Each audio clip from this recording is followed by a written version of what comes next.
ಈ ದಿನ April 14 doctor BR Ambedkar ಅವರನ್ನ ಸ್ಮರಿಸಬೇಕಾಗಿರುವಂತಹ ದಿನ. ಇವರು ಯಾವುದೇ ಒಂದು ನಿರ್ದಿಷ್ಟ ಜಾತಿಯನ್ನ ಪ್ರತಿನಿಧಿಸಿದಂತವರಲ್ಲ, ಬದಲಿಗೆ ಮನುಷ್ಯತ್ವವನ್ನ, ಮಾನವೀಯತೆಯನ್ನ ಪ್ರತಿನಿಧಿಸಿದಂತವರು ಅಂತ ನನ್ಗನ್ಸುತ್ತೆ. ಇವರ ಬಾಲ್ಯದ ಘಟನೆ ಒಂದು ನನಗೆ ಹಂಚಿಕೊಳ್ಬೇಕು ಅಂತ ಅನಿಸ್ತಾ ಇದೆ.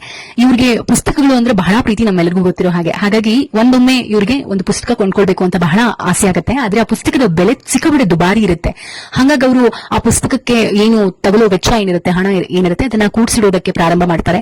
1 ತಿಂಗಳಾಗತ್ತೆ, 2 ತಿಂಗಳಾಗತ್ತೆ, 3 ತಿಂಗಳು, 6 ತಿಂಗಳಾಯ್ತು, ಅವ್ರಿಗೆ ಆ ಪುಸ್ತಕನ ಕೊಂಡ್ಕೊಳ್ಳೋದಕ್ಕೆ ಸಾಧ್ಯನೇ ಆಗೋದಿಲ್ಲ.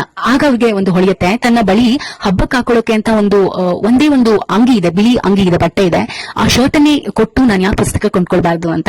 ಹಾಗಾಗಿ ಅವ್ರು ಏನ್ ಮಾಡ್ತಾರೆ ಅಂದ್ರೆ ಪುಸ್ತಕದ ಅಂಗಡಿಗೆ ಹೋಗ್ತಾರೆ. ಆ ಮಾಲೀಕನಿಗೆ ಅವರೇ ಧರಿಸಿದಂತಹ ಆ ಬಿಳಿ ಅಂಗಿಯನ್ನ ಬಿಚ್ಚಿಟ್ಟು ಕೊಟ್ಟು ಅವರು ಪುಸ್ತಕವನ್ನ ಕೊಂಡ್ಕೊಂಡು ಬರ್ತಾರೆ. ಅಂದ್ರೆ ಅವರು ವಿದ್ಯೆಗೆ ಕೊಡ್ತಾ ಇದ್ದಂತಹ ಇಂಪಾರ್ಟೆನ್ಸ್ ಇದೆ ಅಲ್ವಾ, ಪ್ರಾಮುಖ್ಯತೆ ಇದೆ ಅಲ್ವಾ, ಅದು ನನ್ಗೆ ಆಶ್ಚರ್ಯ ಅನ್ಸುತ್ತೆ.